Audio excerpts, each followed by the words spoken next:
I'm Coulter Wonkite. I'm already into the 420, damn it. Legacy 420 has medicinal and recreational products down to a science, literally. With 2 biochemists on staff and a chief scientific advisor, every product is tested in the Legacy 420 laboratory. Legacy 420, Tyendinaga. Open 9 to 9 every day. Visit legacy420.com. So what are you doing? Nothing. Nothing? Why not? I'm trying to get on this Lifestyle Radio website. Sounds like a cool website. Yeah, it's alright. Oh, wait, I might have it. You might have it. You're listening to Lifestyle Radio. The opinions expressed during this show are those of the individual participants and do not necessarily reflect the opinions of their associated organizations or Lifestyle Radio.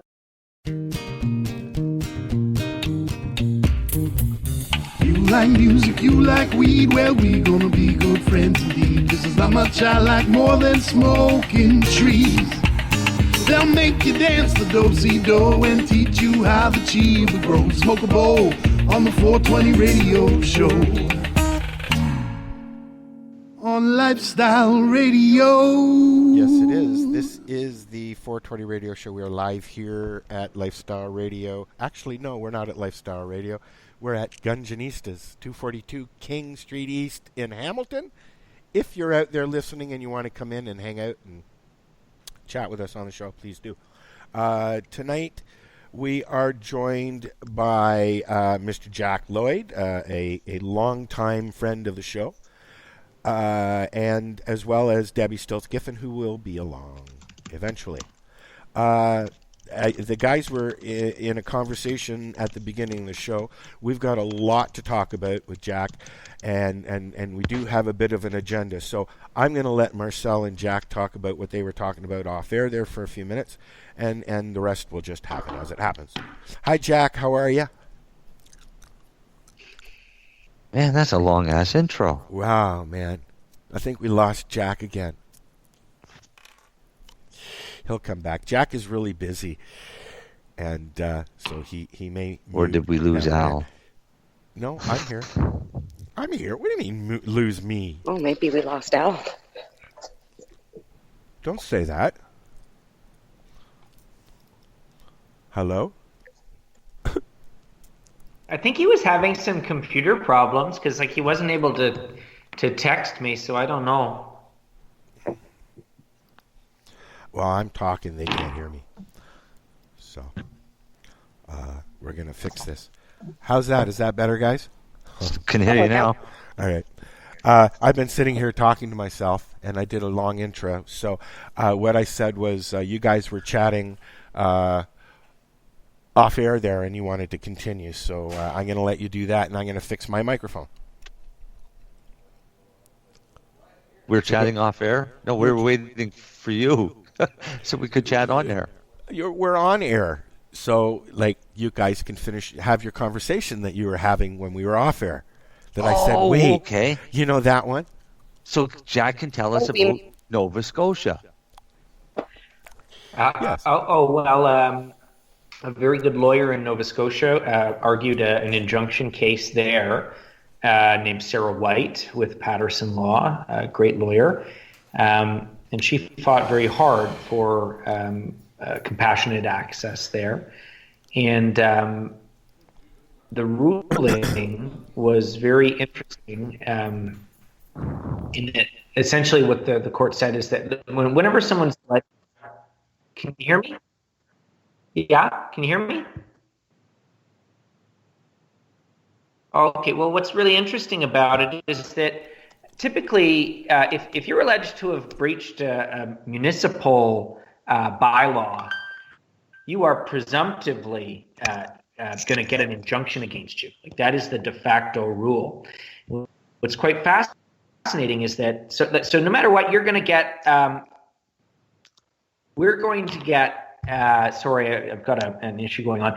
You're going to get that injunction placed on you, and that's in fact what happened. So they did place an injunction against that premises, but what the judge did is she ruled and said, I appreciate that sick people rely on these spaces to access their medical cannabis, most especially at a time when, the government stores are empty and the government stores don't have the specific products that certain medical patients need. So she says, but there are other illegal dispensaries within the municipality, so people can attend there in order to access their medicine. So it's heartening in a sense, because it's finally a court is acknowledging that the government is relying explicitly on the gray or black market for medical cannabis access, rather than sort of acknowledging that what they ought to be doing is licensing these shops. So very interesting. You got to step back just a second on that one. The judge said that there was plenty of other illegal shops for patients to go to?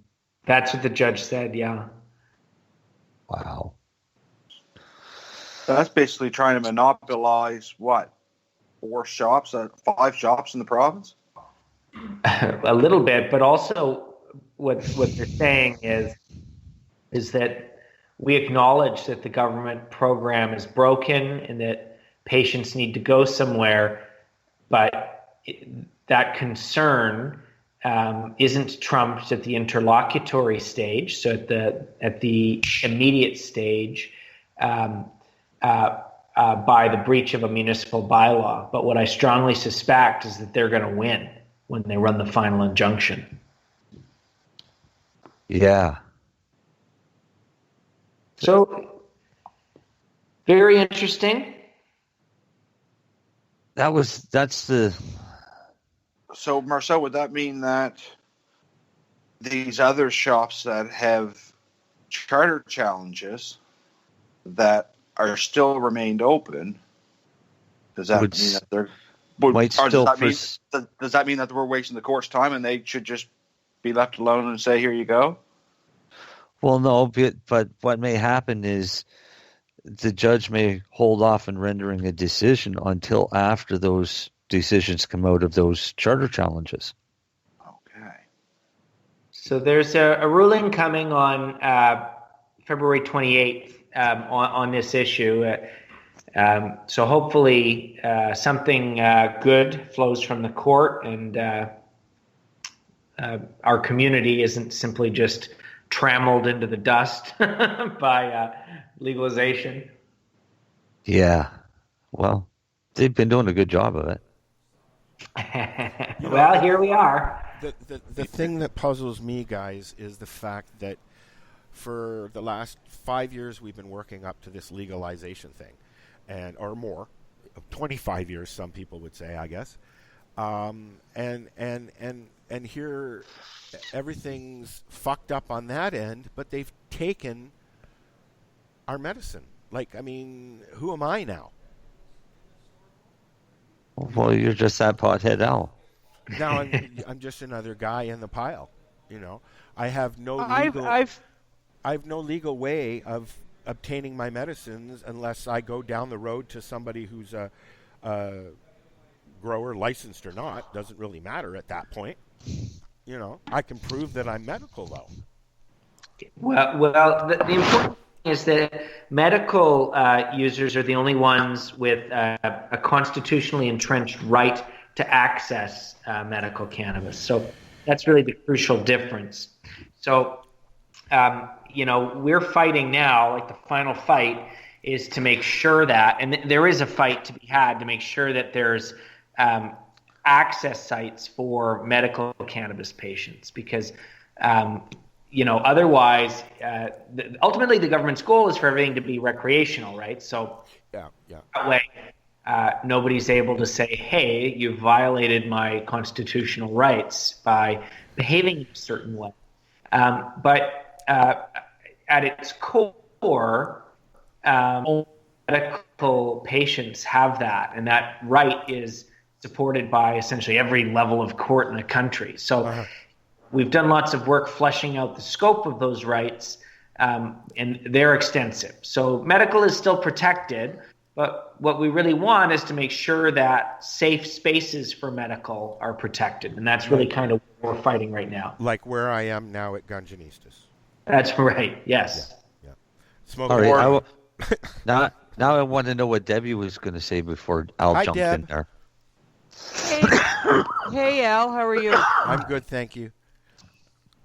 I just find it overwhelmingly interesting, the approach of the government provincially as far as legalization and patient rights go, and comparing the two. In December, our finance minister here in Nova Scotia was reported in the media as going after Health Canada because, dear God, there's not nearly enough cannabis for the recreational market. We're coming up short, and what are you going to do about it? The finance minister. Yeah. Never once has any MLA in this province opened their mouth to the federal government to do anything to assist a patient. It's discouraging from that perspective. What's more discouraging is when you find out we have the highest paid politicians in the country. Well, there's that too. Yeah. You guys are out east are in a fight of your own. I mean, you know, you've got some real restrictions. Like, you're not even allowed to smoke in public. Is that right? Huh? Are you out in Nova Scotia? Are you not allowed to smoke in the open? Out on the street? Smoke. I do. I know you do, but I mean, I'm not stopping. I'm not stopping either. But they want to take me to court. I know, Jack. No, that's Halifax, the city of Halifax. The city of Halifax has some stupid rule that you can go walk 10 blocks to go smoke a joint. But I'm a medical patient. Smoke it when I need it. So, Jack, can you explain the difference? I mean, it's a simple difference. It's either you're medical or you're not. But why? From a governmental perspective or legalities perspective? So the main difference falls to, in a sense, the Malmo-Levine case, which in which recreational cannabis failed ultimately to garnish any constitutional protections, whereas medical cannabis has profound Section 7 protections in place. So if you're a medical cannabis patient and you require it for medical reasons, then that requirement trumps other issues. So you're much less likely to see sort of prohibitions on activities for medical. It's also why medical has access to higher potency extract products, has access to edibles. But they don't. That's the problem. Well, legally, they don't have access to that unless they make it themselves, or under the Smith ruling, they can buy it from another patient. Yes, that's fair to say. What you would be saying really is that you can make it yourself, or you can have a responsible person under what's now Part 14 of the Cannabis Act. You could have a responsible person assist you in making your cannabis extract product. But functionally, and I just finished like 10 weeks in court arguing this, so we're trying, but functionally, a person, isn't able to, like, it's next to impossible to find someone to make you edibles, right? Like so it's much more likely, and in reality, what happens is that edibles companies and private cannabis derivative product companies produce them for the medical market and make sure that they're safe, make sure they're in compliance with Health Canada regulations and everything like that. So, we're self-regulating essentially our community, and then every once in a while the government arrests a bunch of people, and that's essentially the status quo.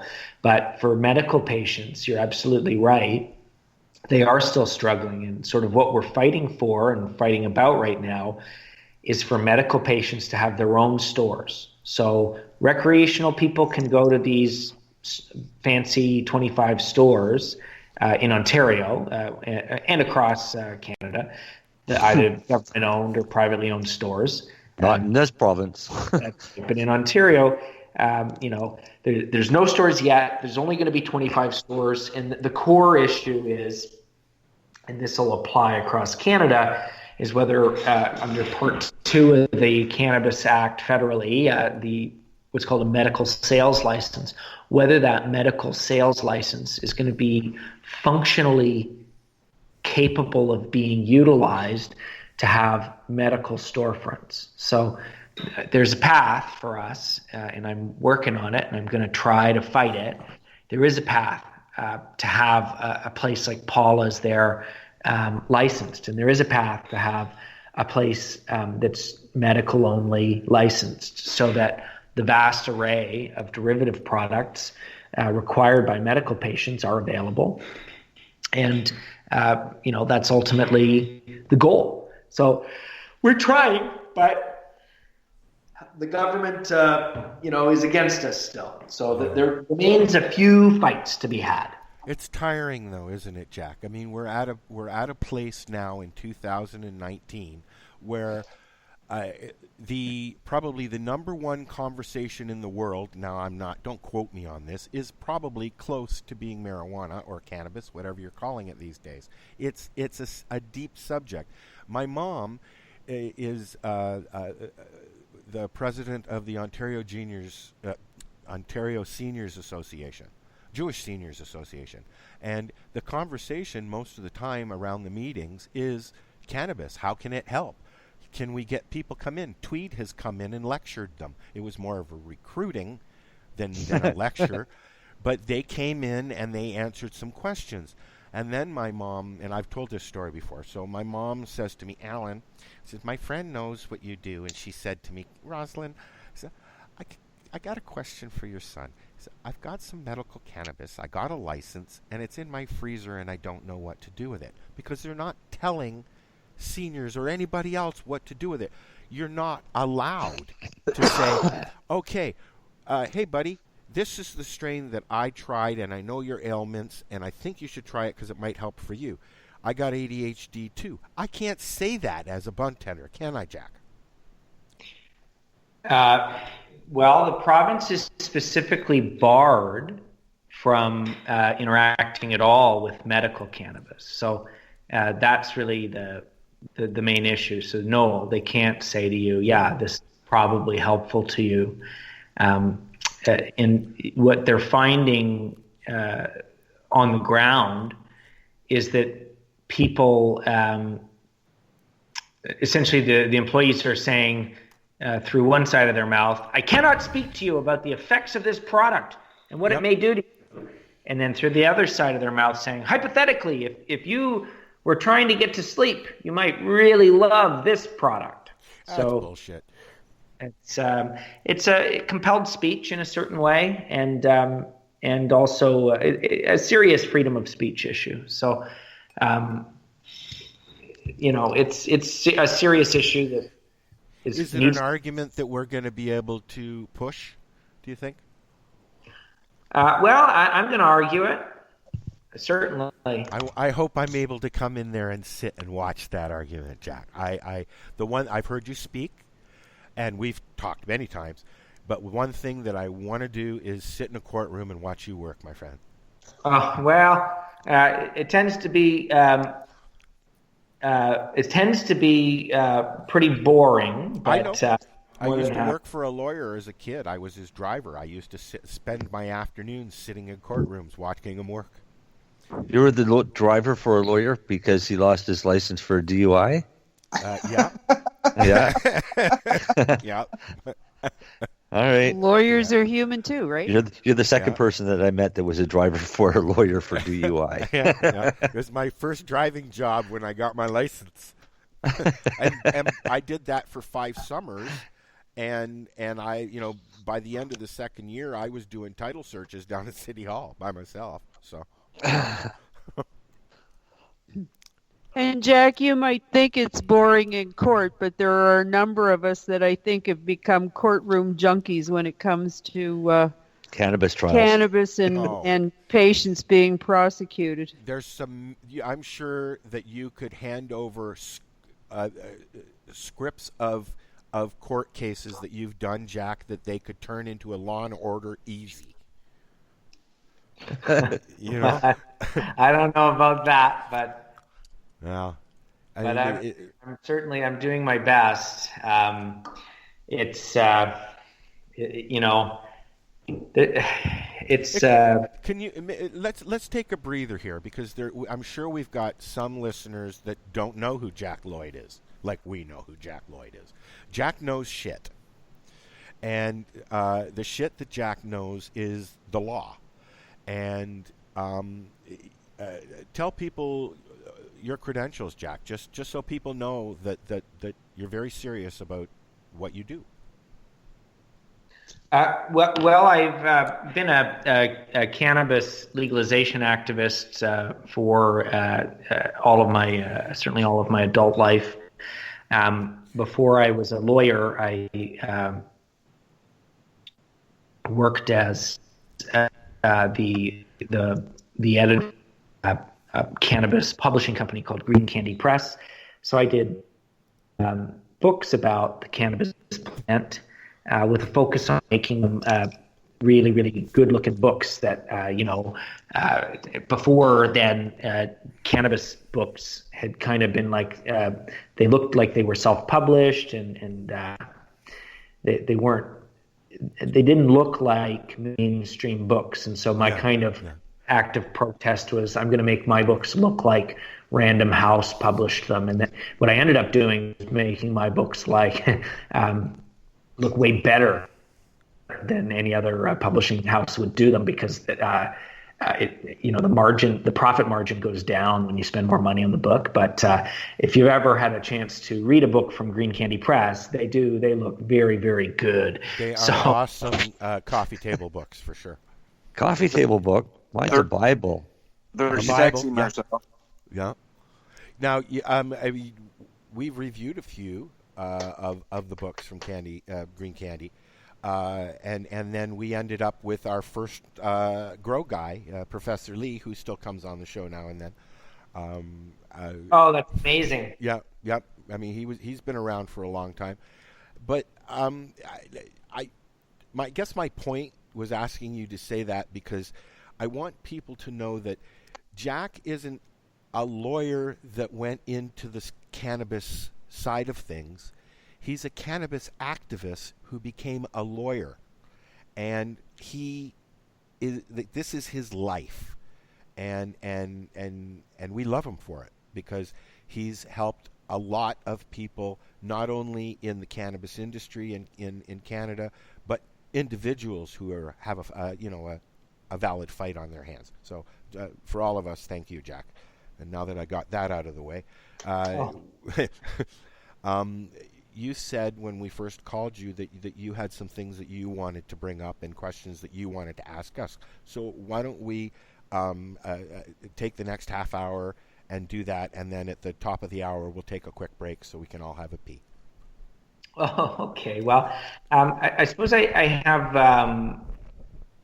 some updates on the state of the law. So there are some big injunction cases ongoing. So there was the big case in Vancouver involving cannabis dispensaries there, and that was a loss for the community. So, and a very curious ruling. So that ruling essentially found that the city of Vancouver was justified in issuing what's called the MMRU, that was the medical marijuana related use bylaw, which authorized storefronts to become advocacy centers for medical cannabis. Although when you look at the way that the city council debated it, it was clear that they were licensing cannabis dispensaries. So at its core, what the ruling says is that the city of Vancouver was jurisdictionally entitled, so they were lawfully allowed to license medical marijuana dispensaries, using their language. Of course, I prefer the word cannabis over marijuana, obviously. But the ultimate failure on that end was a failure to deal with the very serious issues with the mail order program and the supply issues faced by the LPs. So it's good in a sense, because if the judge was essentially going to say, no way, this is outrageous, I prefer for him to focus just on the municipal regulation rather than the federal program, because there's hundreds of thousands of Canadians facing very serious criminal charges relating to the cannabis plant. And of course, they have a valid defense relating to the viability of the federal medical exemption program. Regardless, at its core, the ruling supports the municipal licensing regime, and by doing that, it says, listen, if you didn't have a license, then you're, de facto guilty of operating a business without a business license, and we're imposing an injunction on you to stop that activity. And it was a final injunction, so that means, fight over if, don't violate it. We are appealing, so there'll be lots of interesting things going on in the stay application, because there's a lot of sick people that rely on these shops to access their medicine. And even when you look at Health Canada's data, like BC has de facto opted out of registering with the Health Canada program. So orders through the LPs are extraordinarily low from British Columbia, and that's really down to the fact that it's very easy to access in a reasonable and dignified manner through the compassion clubs and dispensaries that operate there. After there's another ruling then in Halifax, and that ruling is really interesting in that the interlocutory injunction is imposed, and that shuts the shop down. So that's really bad for patients. But the judge, interestingly, said, I recognize the patient harm, and ultimately, in our view, we can those patients can attend at other illegal shops to access their medicine. So there's an implicit acceptance on their end of the black market being, a valuable member of the reasonable access regime. And so the final injunction, I think it's quite telling, and I suspect that a very good lawyer named Sarah White from Patterson Law in Halifax argued it, and she fought extremely hard, and in my view, quite successfully, because the judge acknowledged reasonable access as requiring in-person. So, in my view, it's a significant achievement, because, how can it be that cannabis is the only medicine that you can only order through the mail? So, and finally, and this leads into sort of where I want to do a sort of a call to action for two more pieces of litigation that are forthcoming. So Hamilton and throughout Ontario has been experiencing sort of the opposite effect. So in Hamilton, there was a case in which an injunction was sought against a medical cannabis dispensary, and the injunction was denied. So essentially, the dispensary was able to continue providing medicine, exclusively medical cannabis, to its medically approved patients. And so it's a significant win for our community. It was really the only time that we haven't just been squashed by the government. So the consequence of that case was a massive proliferation of access points within the city. Certainly, the culmination of that since October 17, 2018, has been the introduction of the Ontario provincial legislation relating to medical cannabis, and that's the Cannabis Control Act 2017. And under Section 18 of that act, the police, rather than having to seek an injunction, usually that they would do that in essentially working as a team with a municipality. They would seek an injunction seeking to shut down a shop, because they have to actually have a very large trial in order to do that, because that's the final injunction hearing. Instead, what appears to be happening is they said, okay, listen, we're just going to issue, we're going to change the locks and seal the premises pursuant to Section 18 of the legislation. And then, we don't care if we win or lose the case against these people. We just want to lock the doors. So the problem for patients is that if you have a local shop that you really rely on, then you've got a pretty serious difficulty, right? Yeah. Because indiscriminately they can simply shut the shop. All they need to do is attend, have a reasonable view that it's operating as an illegal shop, and they can shut the doors. So it's very concerning. I intend to litigate against it. And what I'm interested in and where my call to arms is coming from is that I need folks to come forward because I need affidavits from people, because I think really that the cure to this in Hamilton is for a patient group to come forward and say, hi, we're challenging this, and to take them to court over it. There's a lot more to be said about that, but I'm going to leave it there for now. So my call to arms essentially relates to that, because I need people to come forward and share their stories. But I also, there's going to be a federal court case dealing with these same urgent, serious access issues relating particularly to access to high-potency cannabis derivative medicine for exactly the reasons that we were speaking about before we got on air, which is that it's very difficult to access your medicine lawfully through the government program. And if you require a cannabis derivative product that's in a higher percentage than the government authorizes, then you have to make it yourself, or you need to have a responsible person, a very generous responsible person, make it for you. And functionally, it just doesn't work. Boots on the ground says that sort of system doesn't really work for people that need much higher potency cannabis medicine. Even from a price perspective, they can't access through. If you were to purchase the LP oil, it would be very, very expensive. Regardless.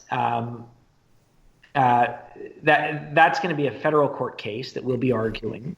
So I am looking for people, and I'm hopeful that they can contact my office. I'm hoping that they can do affidavits talking about all of the difficulties they face, so that we can seek to have some kind of relief through the court, because otherwise the government's simply going to run roughshod over this. And there's going to be a lot of sick people that have really specific requirements under the program that aren't going to be able to get that. So that's where we're right now.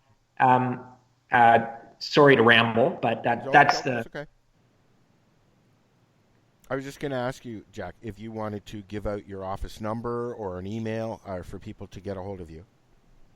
Sure, yeah. That's really the best bet is to I share an office with John Conroy, so best bet is I'll give you the number.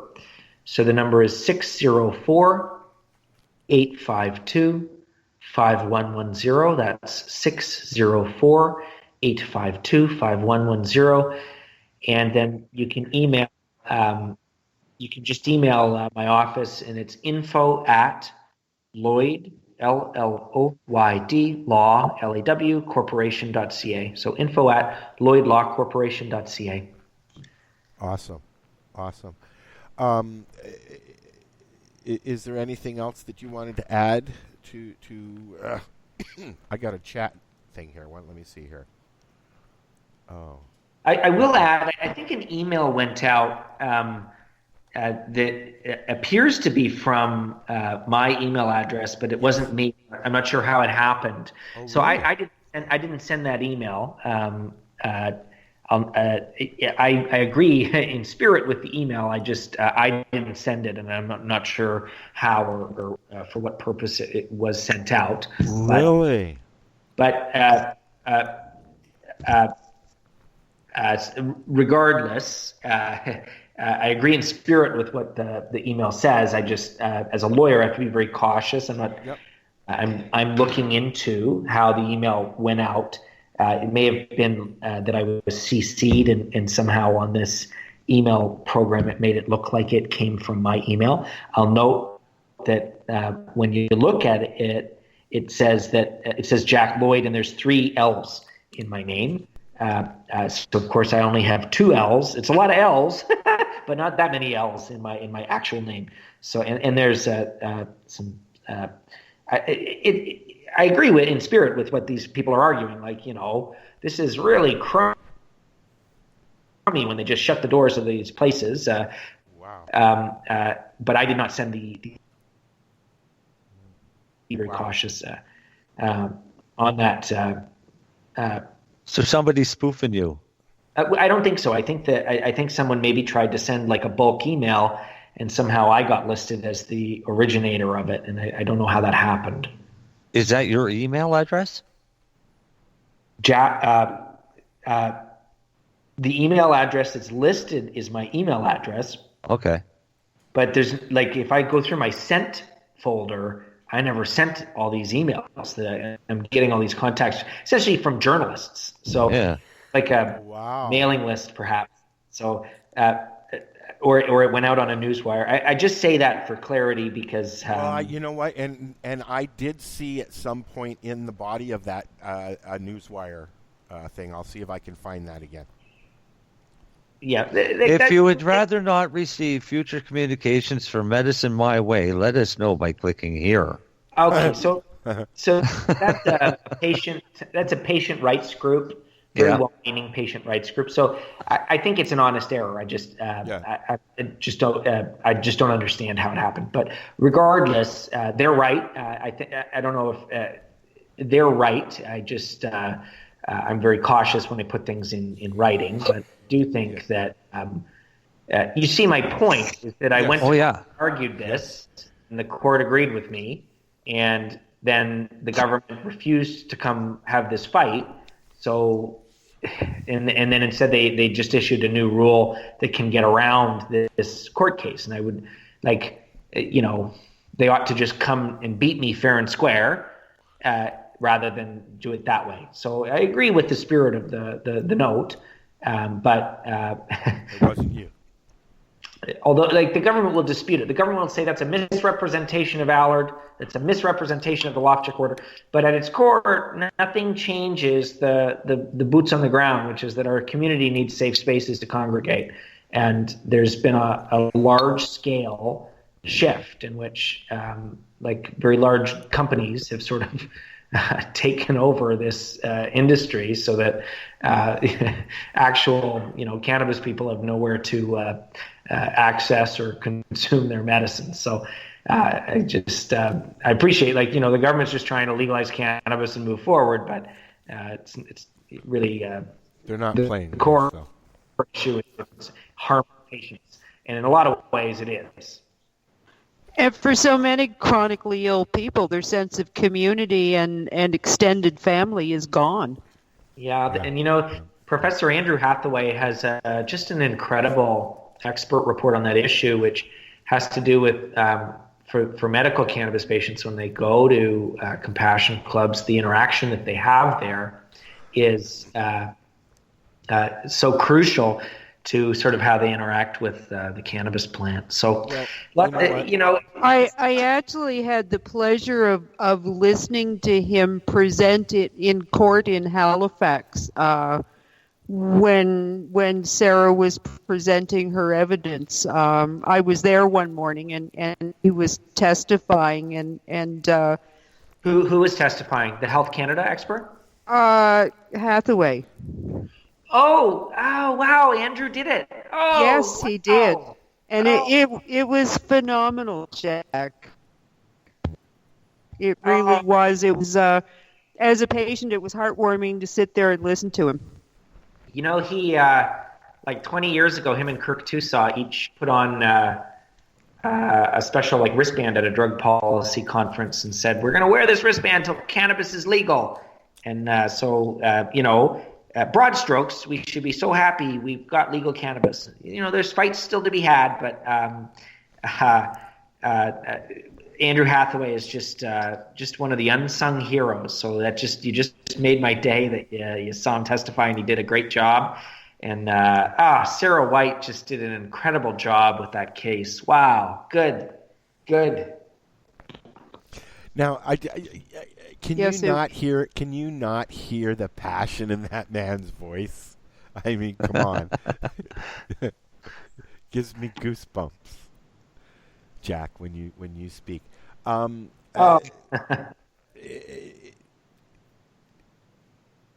you guys want to take a quick break and we'll come back fresh?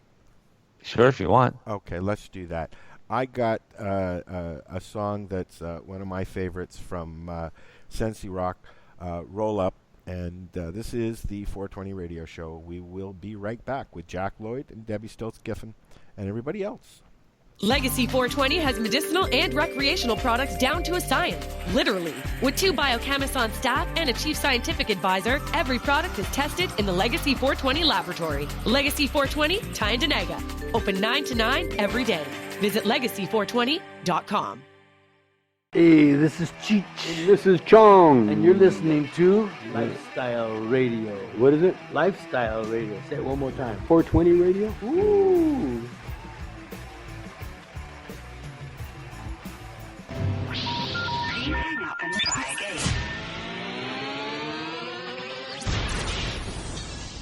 You're listening to Lifestyle Radio.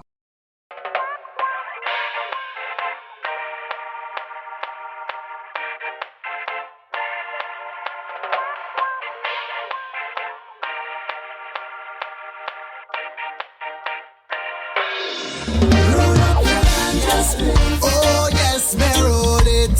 Me not care what you say, strictly herb it on me brain. Yes, me love me cannabis, yeah. Me name a Senserakia. Me always have Mary's line. Oh yes, me roll it. Me not care what you say, strictly herb it on me brain. Roll up your ganja split.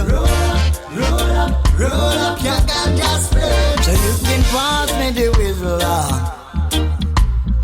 pass me the whistle. I wanna be less spliff. If you have the ganja, can't smoke with anyone to beg everything. You got something for yourself. Smoke ganja hard. You got the whistle on. Oh yes, me roll it. Me not care what you say, strictly herb it on me brain. Yes, me love me cannabis, yeah. Me name a Senserakia. Me always have Mary's line. Oh yes, me roll it. Me not care what you say, strictly herb it on me brain. Roll up your ganja split. Roll up your ganja split. Alright, you now go see me beg you feel no like that. No rolling paper, no ganja. Me own things always there. In a me backyard, me grow a big cali tree. As soon she a go ready, me a go smoke and nice and steady. So now the herbs come around. Me a fair rising on the morning, me a go pick up from the ground. That's my where this came from. Sensera coffee, me name and me marijuana off the flourish. Oh yes, me roll it. Me not care what you say, strictly herb it on me brain. Yes, me love me cannabis, yeah. Me name a Senserakia. Me always have Mary's line. Oh yes, me roll it. Me not care what you say, strictly herb it on me brain. Roll up your ganja split. I know. Roll up your ganja split. Oh, it's the healing of the nation, yes. I got to smoke my ganja weed, yes. And then now smoke the seed. Neither if you go kill the weed. No. Roll up this place now. Oh, me love me some Samina. So you must get up live marijuana. Whoa, yeah. Roll up your ganja split. Roll up your ganja split. Ganja split. Roll up your ganja weed. Yeah. Roll up your ganja split. Smoke ganja till your head red. Roll up your ganja split. I grade going to a grave. Roll up your ganja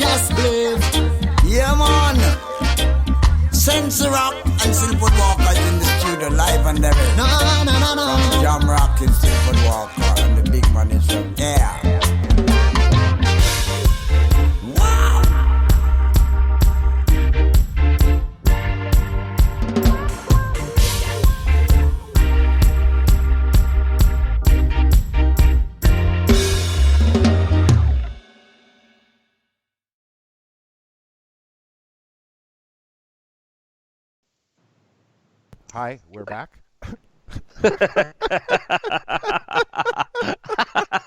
Everybody's going to be thinking, the fuck's so funny, man? You're back. Well, we always sometimes. Go ahead and ask your silly Go ahead stuff and ask is your on question. the end. Yeah, ask your question. My question? Oh, yeah. Okay, so I had a question regarding flying with cannabis, or even just, I guess, carrying. I guess it's both. It's a two-part. Carrying cannabis in public as well as flying with it.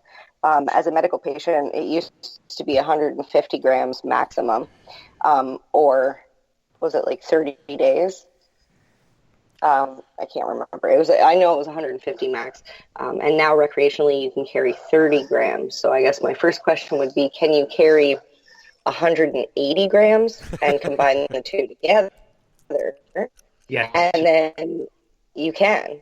So Health Canada has been very clear about it. It's part of a broader conversation that they're creating. But so if you're an approved medical patient whose authorization to possess allows you to have 150 grams of cannabis for your supply, you are also authorized to purchase and possess an additional 30 grams of recreational cannabis, which can be added. I'll note, I like this because it means more people having more cannabis that they can access. That makes perfect sense to me. But what's troubling about it is that authorizing that and giving that distinct point to the community, what Health Canada is really saying is that we see no difference between medical and recreational cannabis, and we intend to make it so that only recreational cannabis is on the table. So it just kind of reiterates, in my view, that they've just been dragged kicking and screaming by the courts to the point where they're allowing people to have access to medical cannabis. So there's a lot of over-regulation relating to cannabis. Hopefully in 20 years it's not even a question. But the short answer. Also apply to 4 plants, Jack. I mean, I've got a 49 plant grow. Can I add on 4 plants to that as well? Well, it depends if it's your household. Well, yes, that's what I'm talking about, in my household. Yes. So as long as you're the only person, then arguably yes. Although I have not received direct confirmation of that from Health Canada official. So what is it? It is 4 plants per address, per household, per building, per house. What? That's right. Yeah. So from per household. So if there's just for happenstance a condominium that somebody buys and there's 40 units in there, each one of those units could effectively legally have 4 plants in them. Correct? Unless it's, of course, against the condo rules or whatever. Right? Arguably, yes. Okay. So if a medical patient has their grow, they can add those 4 plants on per household address, basically. So if you're a medical patient that resides at 123 Main Street, and your medical authorization allows you to have 10 medical cannabis plants to grow your medicine. Yes. And then I have not had direct confirmation of it, but my reading of this is that you can. But I'm not providing legal advice here. No, of course. Deb, what have you heard on that? It was my understanding that patients were allowed to have the 4 additional plants along with everyone else per household. Per household. Marcel, you're hearing the same thing? Hearing the same thing. You can grow if you're a medical grower, you can grow your medical license worth plus 4 plants.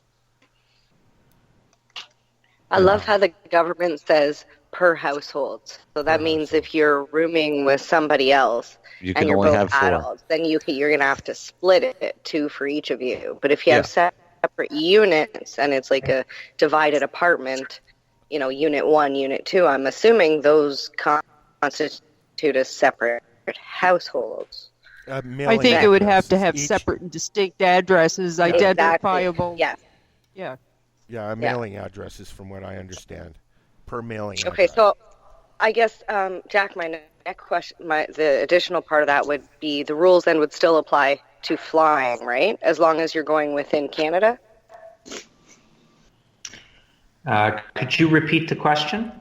Oh, sorry. I guess we kind of talked about some other things in between. The 180 grams carrying on you, would that also apply to flying? Could you then fly with 180 grams as long as you're staying within Canada? Arguably, yes. In my view, essentially in general with these, in my experience, what happens is that you've got two types of police that just lay a charge and say, we'll let the lawyers figure it out. And that's a really serious problem for people because, once you're charged with something, there's a lot of work that goes into dealing with that charge. And then there's police who look at it and say, okay, this is on the lower end of things I'm concerned with, move along. It's not tested, right? So you want it when you're traveling, you want to have all of your documentation organized. And in the event that you've got your 150 grams of medical cannabis, for which you've got your documentation that authorizes it, and then you've got 30 additional grams of cannabis, you're going to want to have documentation that shows that 30 additional grams is licit cannabis. That's really the legal distinction that they make between them. So they say, is this licit or illicit cannabis? And you want to make darn sure that it's licit cannabis. How can they tell?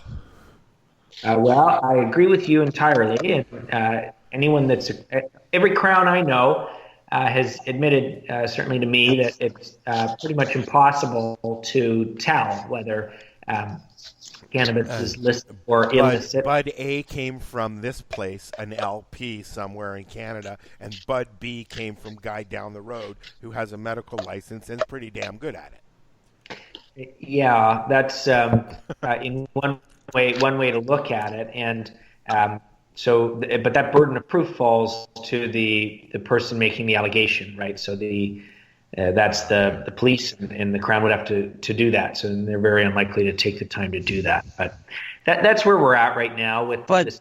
Being legal, the only right response would be, I grew it myself. Therefore, it's legal cannabis because I'm allowed to grow my 4 plants. Well, that's correct. You are allowed to grow your 4 plants, and the cannabis that you harvest from that, so long as it's stored at home, is completely licit. And so long as you only leave home with only 30 grams of it, it continues to be completely licit. But my recommendation would never be to make those statements. If you're interacting with law enforcement. Don't tell them shit. Well, no. It's just you have to always tell the truth. So if you did actually secretly purchase it from somewhere that's not licensed, you can't then say to the police, "No way, I grew this myself," because you can't lie to authority. That's actually a different criminal charge. So you never lie to the police. You either tell the police the absolute truth or you remain completely silent. And my advice is always just to remain completely silent. Yeah, because the truth hurts, and they don't like the truth.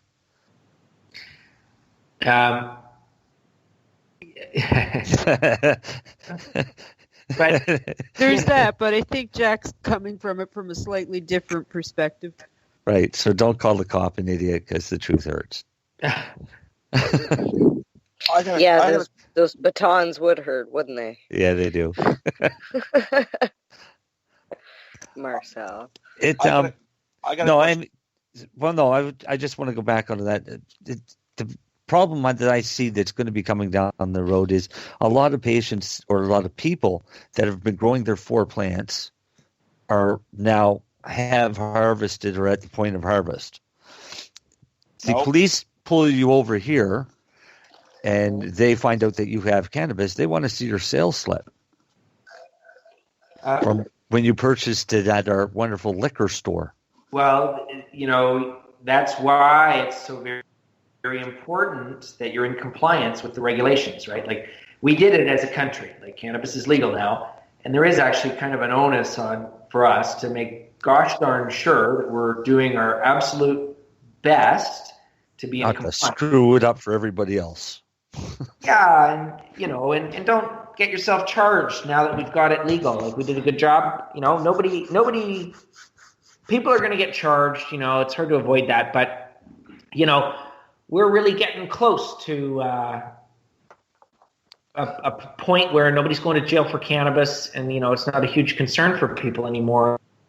I'm really excited about that. But at its core, if you grew 4 plants and the guy finds you with your 30 grams in the trunk, and you say, yeah, I grew 4 plants pursuant to, authorized by law, and I keep it with me, and I store it properly, then they can't do anything to you. Right. But if you grow 15 plants instead of 4, then technically you're violating the regs, right? Then you invite some jeopardy. If you're going to tell the cops that these are from your 4 plants that you grow because you only grow 4 plants, then you better only have 4 plants at home, because the cops very likely are going to come and check. They might. Right, because some of them just like to be like that. Well, and speaking of checking, pre-legalization search warrants were required for law enforcement to come into one's home. Does that remain the same, or are they allowed to just come in now and check to see what everybody's doing in regard to their 4 plants, if that's what they're keeping at? So repeat that question. I'm so sorry, Debbie. That's okay. I think it was a little bit convoluted. Before legalization, for law enforcement to come onto private property, it was required that they had a search warrant. Yes. Obtained through the proper channels. Some folks have been saying that with legalization, law enforcement can come into your home to check to see if you only have 4 plants growing, and that a search warrant isn't required. Could you speak to that for just a minute? The only power of an investigation relates to medical cannabis gardens, and it's never been exercised, and I think it's very unlikely that they would. Typically what they would do is they'd say, we've got serious concerns about the electrical and fire specs at this premises, and so they'd send in the fire department, and the fire department would go in as a surreptitious investigator for the police. For recreational cannabis, you've simply got permission to grow 4 plants, and that permission doesn't carry with it some sort of authority for the police to come check on those 4 plants. That I disagree entirely with that. I don't think a judge is going to ever support a cop saying that they went there to just to check on someone's 4 cannabis plants in the backyard. That's not going to go very far. That's certainly good information to get out there, because there are a number of people that are sort of functioning under that premise. Your privacy interest in your own home is incredibly large. Like if you're growing your 4 plants and you're in compliance with that, the police have no right whatsoever simply to come in there and bother you. And if they do, you should sue them, because the legislation has changed. Like, if they violate your rights and they don't find any criminal issues, you can take them to court, and there's a remedy under the charter, because your Section 8 rights have been seriously infringed if they didn't get a warrant, or if they got a warrant that's justified on the grounds that they suspect there's illicit cannabis there after seeing 30 grams. Like, the core of this fight going forward is really, really diligent, really diligently being in compliance with the regs, like malicious compliance. That's how you stick it to the government. Malicious compliance. Is that what they call it now? That's what I call it anyway. Wow. She's walking away again. Paula just appeared, and she's listening. Hello, to, Paula. What we are saying, you'll hear her in the background.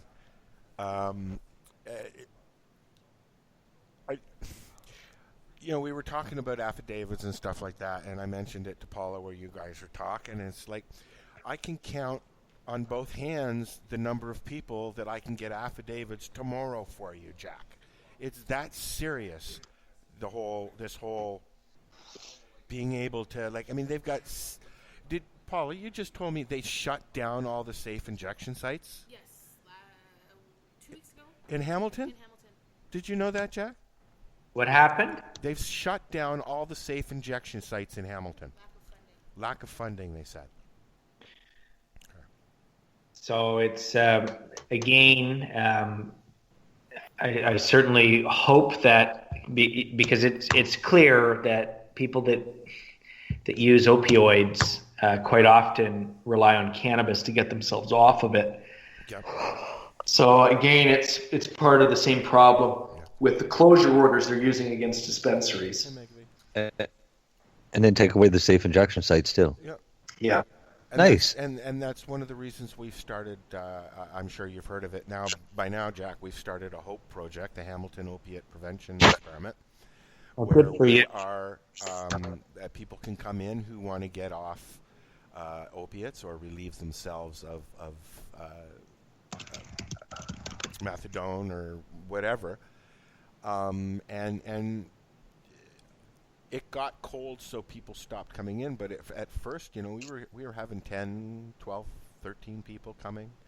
And I'm hoping that as the weather gets warmer, we can actually find some cases to actually follow and see if it really works, firsthand. I love that idea. That's called a cohort study, and I think it's genius. And there's some fantastic researchers at McMaster there in Hamilton that I'm sure would love to participate. Really? We'll have to talk after and get those numbers.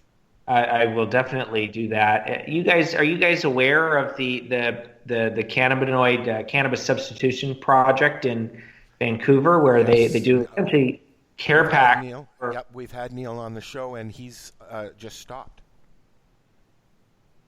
He stopped running the CSP? He stopped running. He announced the last week or beginning of the week that he has ceased the program. Don't know why. I'm going to reach out to him and find out why. Oh, that's... It's very sad, because he's the reason that I said to Paula, we need to do this. If we get a lineup of people... I'll give you an example. A gentleman came in here sent by his doctor to find out about HOPE.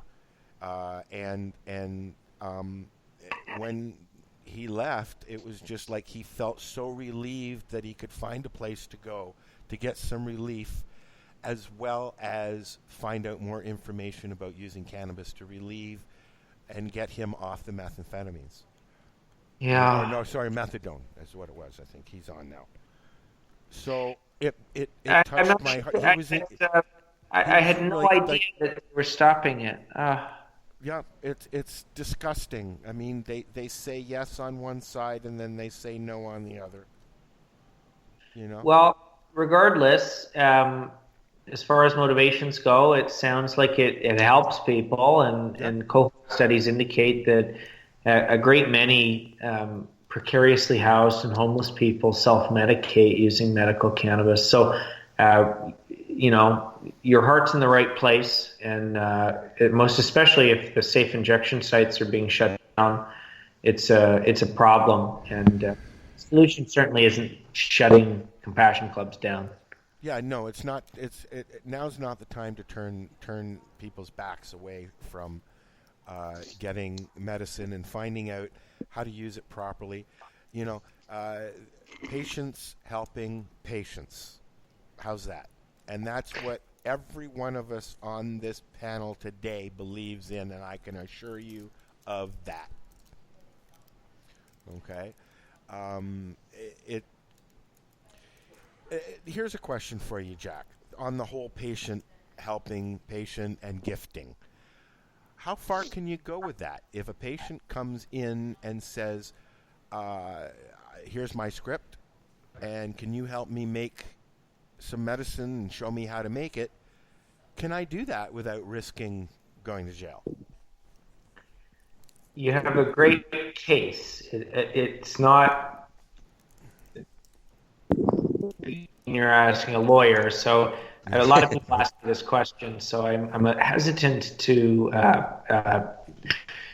So there are a variety of potential ways you could be charged for doing that. So, but arguably you could say, well, no one was allowed to bring more than 30 grams.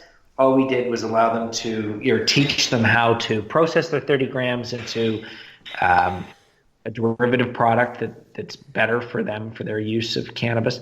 I think kind of an interesting comparison is tiramisu. So you've got a baker, and the baker goes down to the liquor store and purchases. I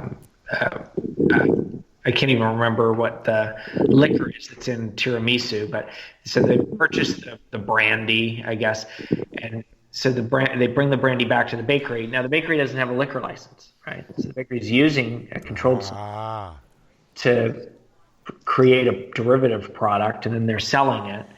But like we don't see large scale raids on bakeries, and so it's one of the differences between cannabis, because I can guarantee if you did that and you had 1,000 people a day attending there to process their stuff, the police would come and probably arrest everybody.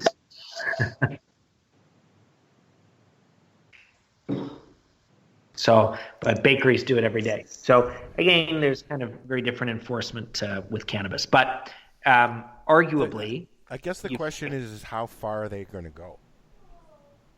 We don't know yet. Legislation is so new. So a lot of the stuff is just getting into court, all these new charges. So, we'll see what happens. Yeah. Wow.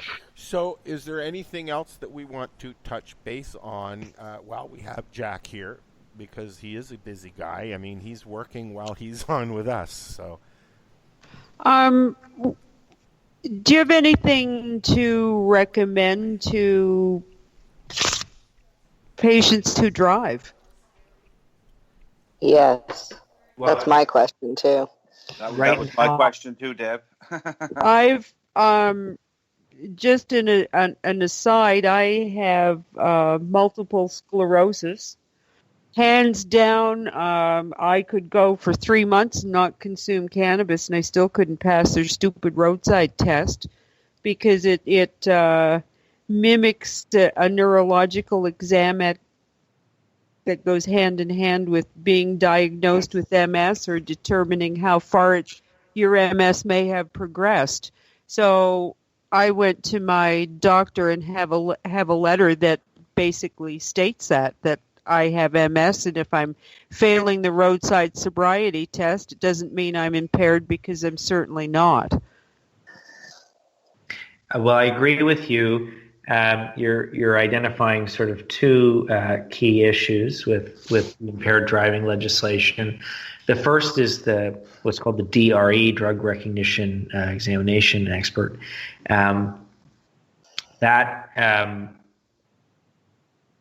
The problem with that is that it's a presumptive expert. So basically the person that's examining you is presumptively a person with expertise on this.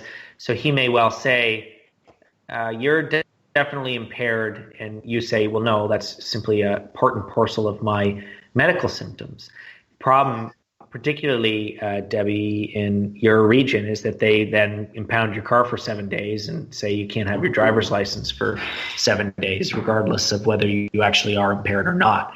So it's incredibly tricky. So for you, you need to drive, right? You probably have to drive to the grocery store. You got to drive to various places, work, whatever.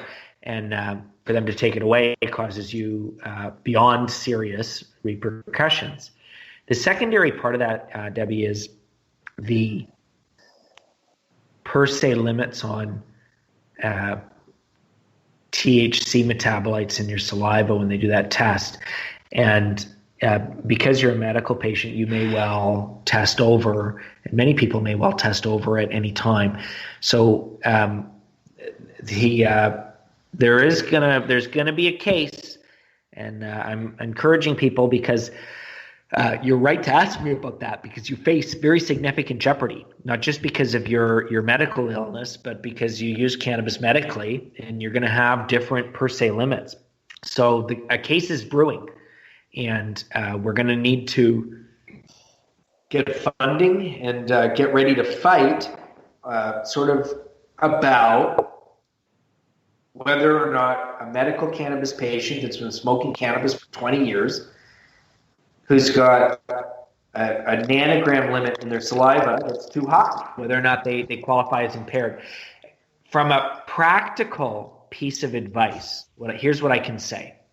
And this is, I think, probably the number one way to avoid these issues, because I'm a lover, not a fighter. I don't like to fight, but I will if I have to. Is store your cannabis in the trunk.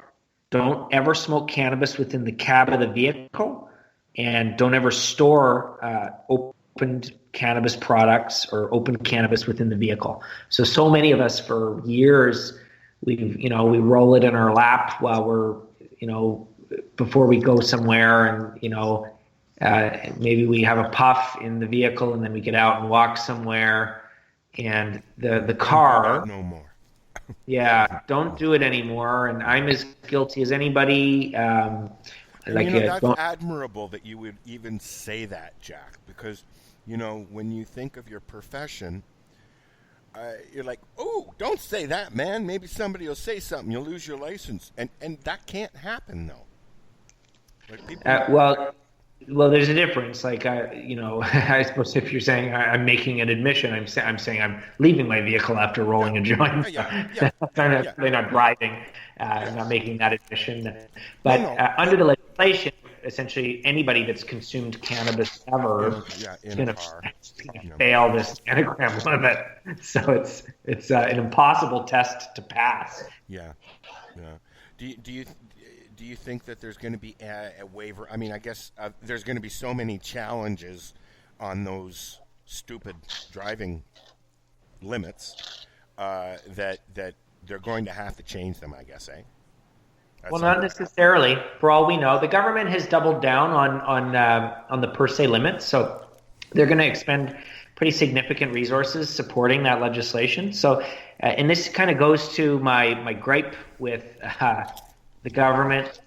So much work goes into what's called public interest litigation.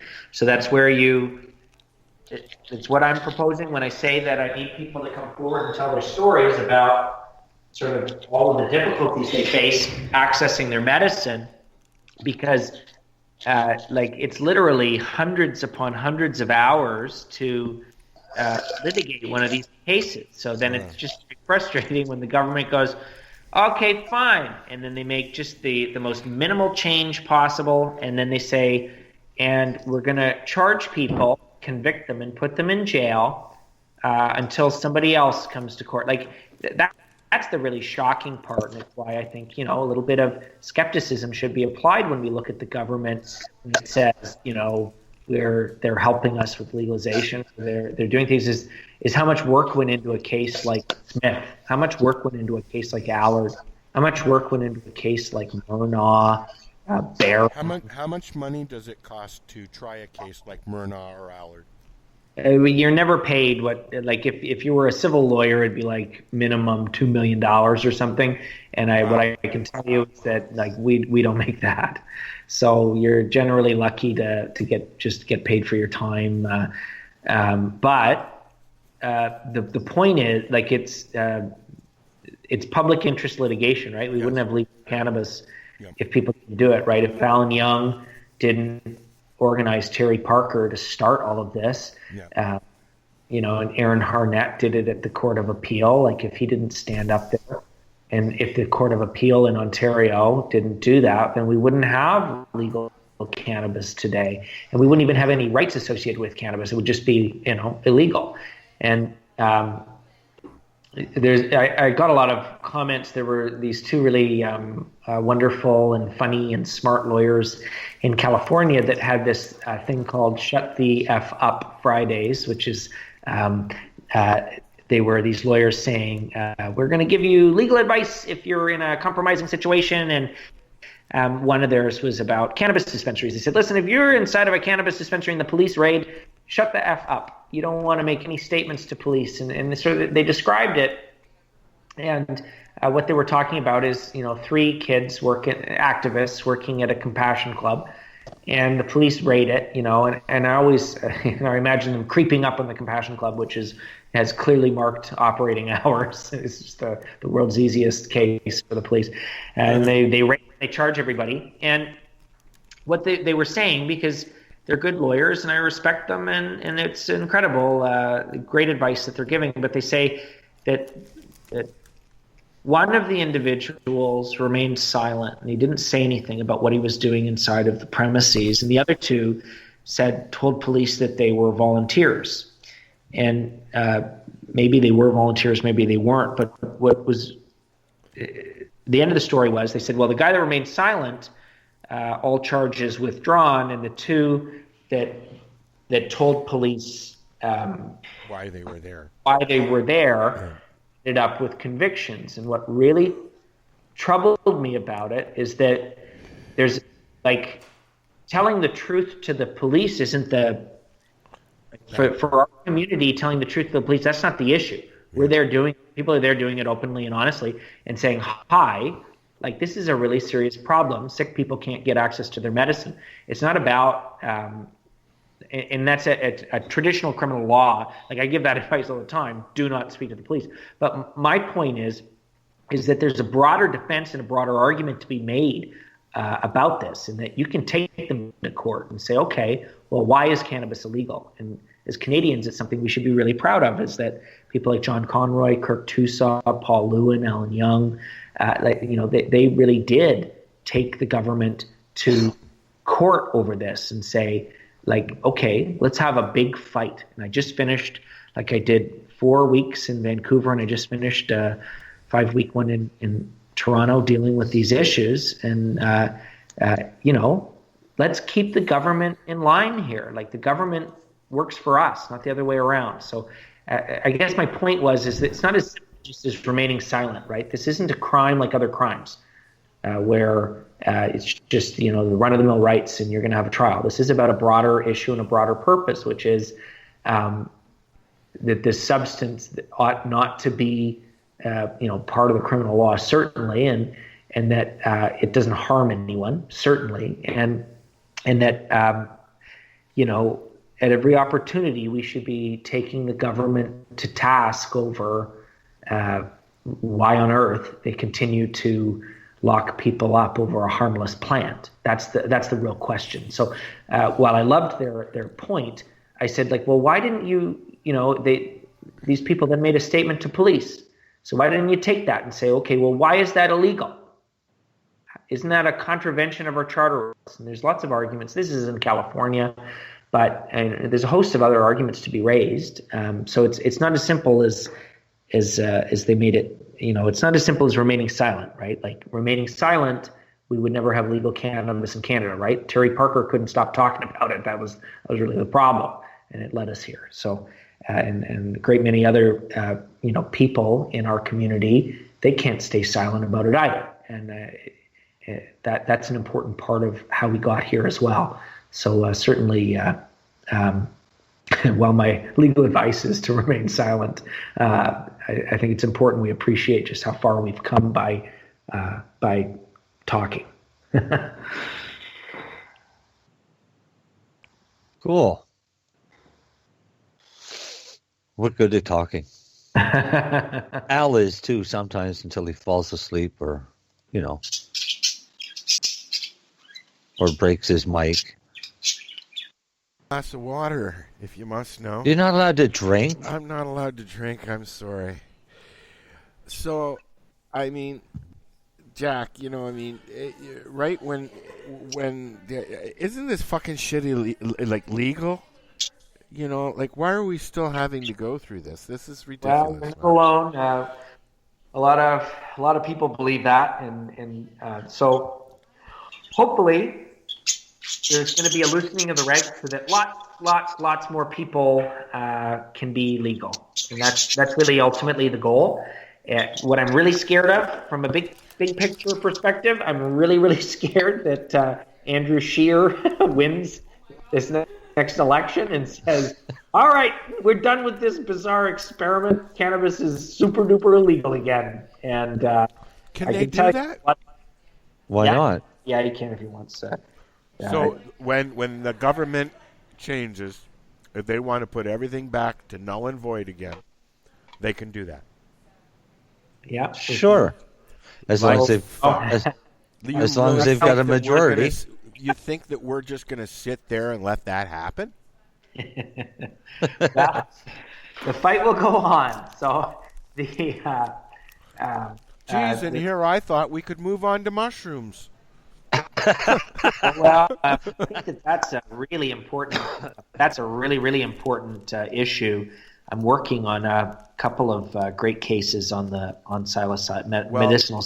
You know what, Jack? If you need anything from that too, it has kicked my depression to the fucking curb. Really? And the chocolates, yes, mixed with chocolates and little fudge things. All the stuff that Health Canada says you can have as edibles. Flavorful. But, we're making submissions on that. That just seems prohibitions like that are kind of. You know what the funniest part of it I always said about cannabis edibles is that, like, it's not like I love the smell of cannabis. I love the way it looks. I love the taste of it. Everything. Yeah. Taste, but I don't I like the taste when I smoke it. I don't like it's a spicy, remember edibles 10 years ago? Yeah. Before people got really good at making edibles? I would never, it's not really that good tasting. Jack, come visit me, buddy. I'll give you some ice cream. You won't taste anything. It's moon mist, Jack. It's wonderful. They've been sitting there drinking bourbon and eating ice cream all night long with us. See, I thought you were going to talk about your chocolate salty balls. Those were delicious. Oh, get Jack him can come off suck my that. balls if he wants. So good. Everybody loves my balls. Yeah, you better have some ready for me when I get there. I don't have any ready at all. I can't make them fast enough. I got a freezer full of them. Coming to see you tomorrow, Darcy's then. got a freezer full of Marcel's balls. Hey, Darcy. Yes, define freezer full for me, please. Well, I got 12. I got my Christmas present still. Well, minus one. Oh, really? 12? Yes. I got fucking 1 when I was there. Huh. Fucking guy. You're not as special as me, Al. You didn't give me a fucking Christmas present either. I can't afford to send it. I can't afford to send them either. So, I Jack, don't know how balls would do in the mail. Let's so funny, guys. I'm flying back and balls. forth. You could Let's just get off your send some balls with and go back to Jack. What was that, Mary Jane? All right. But I'm flying back and forth. You know, just send some with me. There you go. Ice cream. Yeah. Ice cream. Do you want to fly with ice cream? Yeah, there'd be none left. I'd share it. Can I ask a question, everybody? Who's got the birds, Deb? Darcy. Darcy's That's got me. the birds. That's Darcy. So let's get back to Jack, because we're getting close to the last half hour of the show. Where do we go from here, buddy? Can you hear him typing? From here, basically, there's going to be all sorts of interesting fights between the three branches of government.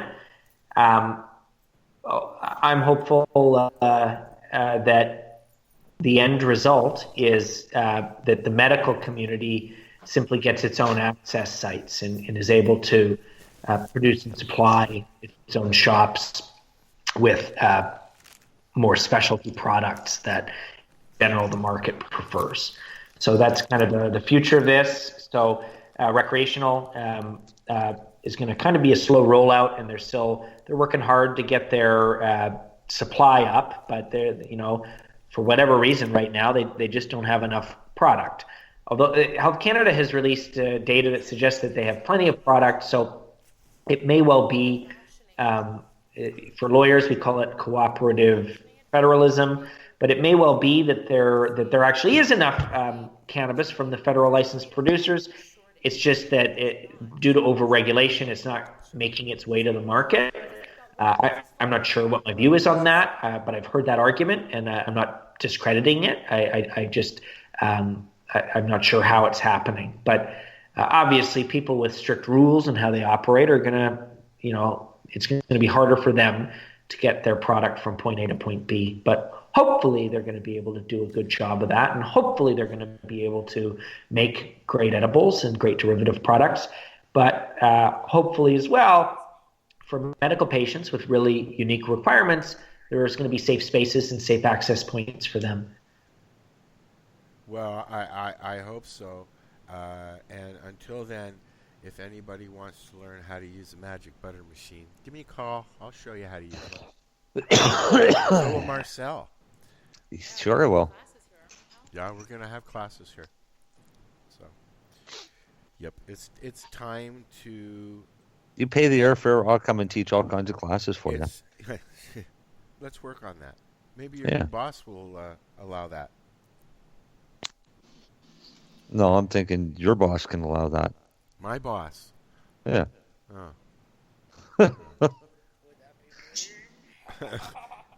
You made her laugh. Come on. Take some of them profits and put it back into it. Yeah.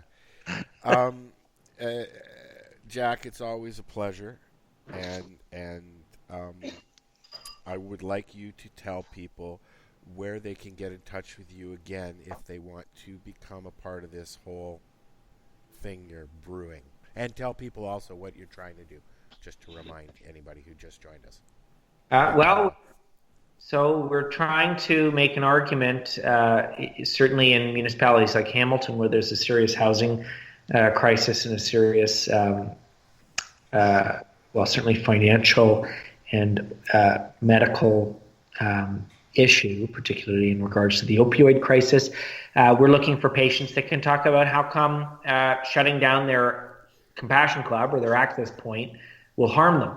And it's really... the government's purpose in legalizing cannabis was to get rid of the black market and protect Canadians. And, it's not doing either of them. Really, it's promoting the black market and harming citizens. So we're going to court over that. And then we're going to the federal court as well to deal with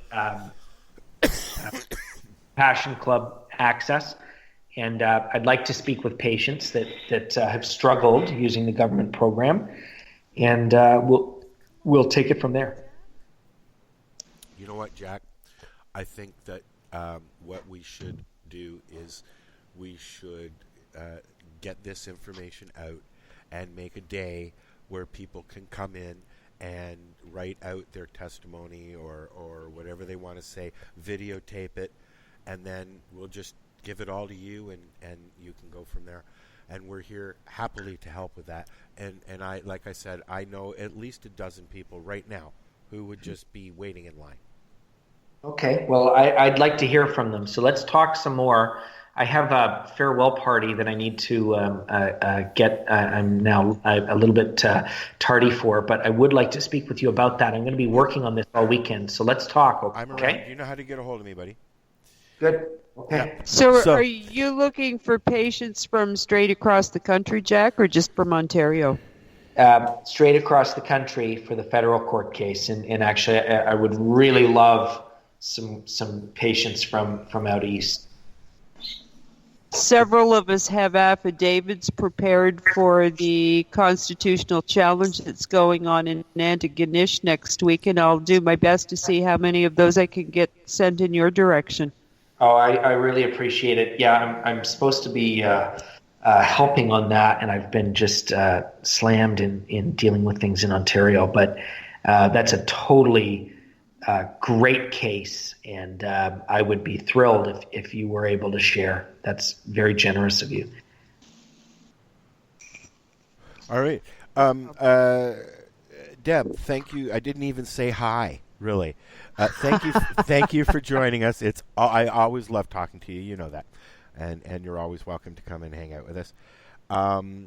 Marcel and Mary Jane, as usual, thank you. I am here with Paula and some of the regulars Friday night, 7 p.m. If anybody listening wants to come in and say hello, please feel free. We do hope as of the 28th on Thursdays. If you have an opiate issue, if you want to wean yourself off, please send them over. It's just a conversation. We've always got coffee, and you may even leave with a hope pack. Right, Paula? Right. There you go. Hey, guys, Darcy. Thank you. Hey, Darcy. Darcy? Told you he liked me more. Why? Why you say that? Because you just totally ignored that Darcy was even here. No, I didn't. Yeah, you did. Ignore that. No. You thanked everybody but Darcy. That was rude. Was it because of his birds? It was because of his birds. Yes, that's what it was. Are you picking on me too, like the cops did because I'm in a wheelchair, Al? Yeah. Yes, I'm the bully. It's not because you're an asshole. It's because you're in a wheelchair. Yeah, that's right. I get that a lot, you know. And if you got an issue, talk to my lawyer. All right, Jack, we love you here. Everybody else, this is the 420 Radio Show, and we'll be here next week. Night, guys. Cheers, guys. Good night, Jack. Good night. So what are you doing? Nothing? Why not? Trying to get on this Lifestyle Radio website. Sounds like a cool website. Yeah, it's alright. Oh, wait, I might have it. You might have it. You're listening to Lifestyle Radio.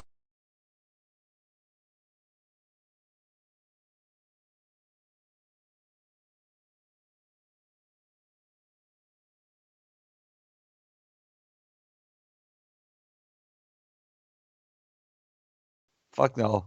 No, wait, do no, a break. we're back. Now we're back. You see. No, we're not. Everybody left. They all reminded me. hung up. Did they? No, they did not. They Let's did. see. Nobody's even fucking listening now. Darcy hung up. Let's call him back. See? We're calling him back. Well, you ignored him. We're calling him back. You're We're horrible. not done with you yet, Darcy. This is what happens when Al No, smokes he too rolled much. away. All right, we're done. Wow. Good Sorry. All right, I'm running this stuff. Good night. night, Darcy. So what are you doing? Nothing? So Why Mary not? Jane, Trying to get on this Lifestyle Radio website. Sounds like a cool website. Yeah, it's alright. Oh, wait, I might have it. You might have it. You're listening to Lifestyle Radio.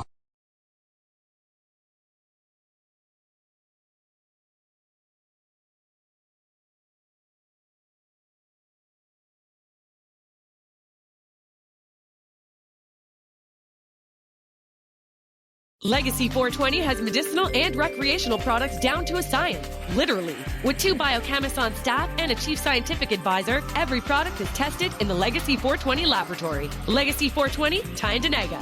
Open 9 to 9 every day. Visit legacy420.com. So what are you doing? Nothing? Why not? Trying to get on this Lifestyle Radio website. Sounds like a cool website. Yeah, it's alright. Oh, wait, I might have it. You might have it. You're listening to Lifestyle Radio. The opinions expressed during this show are those of the individual participants and do not necessarily reflect the opinions of their associated organizations or Lifestyle Radio.